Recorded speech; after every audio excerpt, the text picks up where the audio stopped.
Well, good morning. I'm Brian Reagan, and this is Tyler Kelly. And we welcome you to Mornings with Brian and Tyler.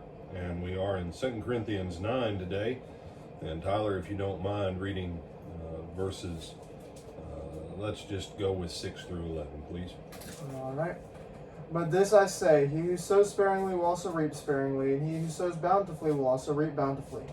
So let each one give as he purposes in his heart, not grudgingly or of necessity, for God loves a cheerful giver. And God is able to make all grace abound toward you, that you, always having all sufficiency in all things, may have an abundance for every good work. As it is written, He has dispersed abroad, He has given to the poor, His righteousness endures forever. Now may He who supplies seed to the sower and bread for food supply and multiply the seed you have sown and increase the fruits of your righteousness, which you are enriched in everything for all liberality, which causes thanksgiving through us to God. All right. Again, we are talking specifically about the special collection that was taken up for the church in Jerusalem. And this is not your standard weekly offering. Nevertheless, the simple truth is this is built on principles that go back to the Old Testament, statements near verbatim from Proverbs, and but it does talk about money. You say, oh, you're going to talk about money again? Yes. True or false? Jesus taught more about money than he did about heaven or hell.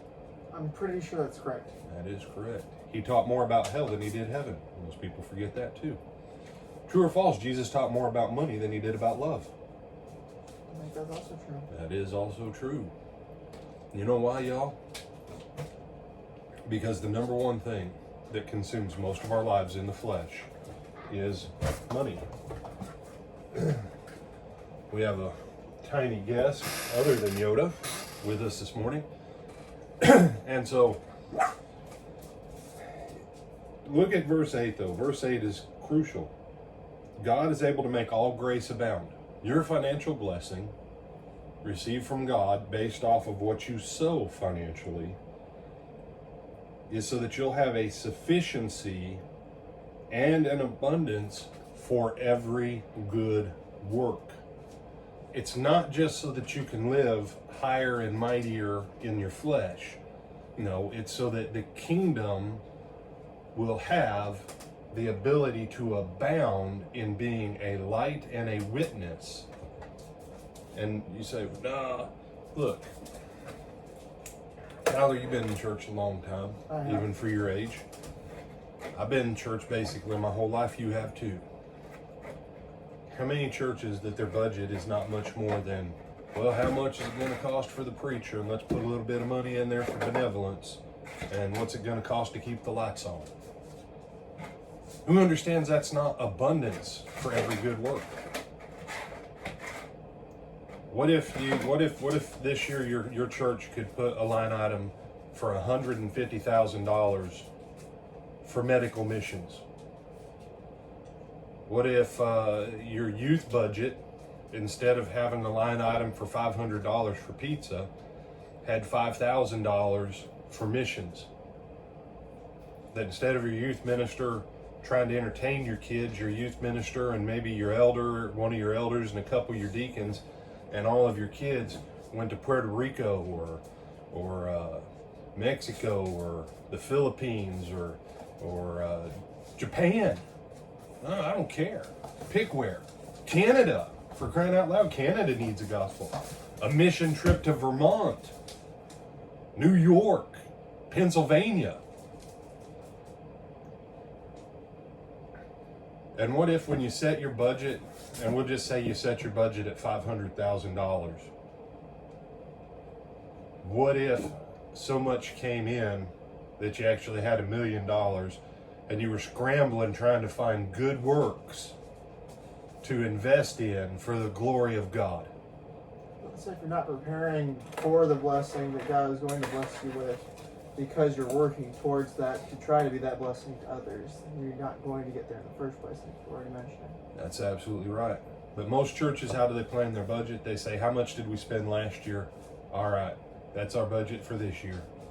That's called death growth. That's a dead church budget. That's not a living church budget. And you say, no, pretty much every church I've ever worked with operates on that budget. What did we do last year? Well, that's what we'll spend this year. And I want you to see this, because I want you to think about this, because we're not going to have time to get into chapter 10, but Tyler, I want you to be ready to read verses 2 through 5 here in just a second. Let me ask you something.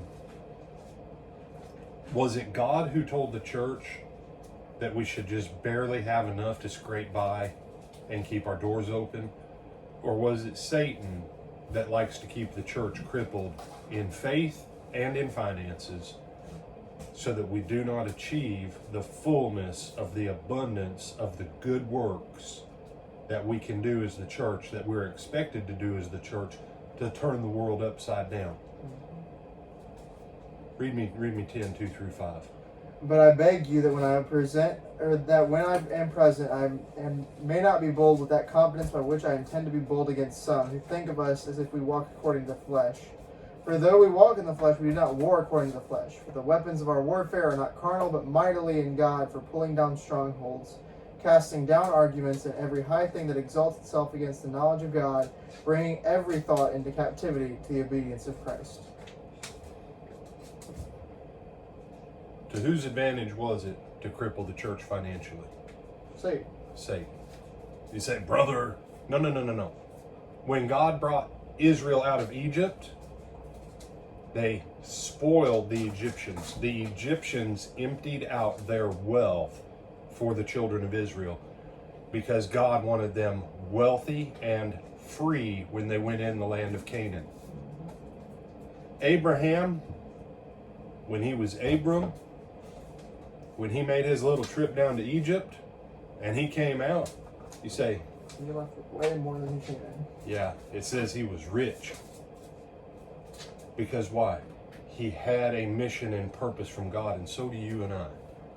I'm not talking about wealth so that we can live lives of relaxed ease. I'm talking about the wealth of this world to sow into things material so that we can reap an abundant harvest in things eternal. But we have to sow in this field to see the end time harvest going into heaven, y'all. You have some other thoughts on this one, my brother? No, I think you covered it pretty well. All right. Sorry for being long-winded this morning. Lord willing, we'll see you this afternoon. If not, Lord willing, we'll see you Sunday at 9:30 and 10:30. Until then.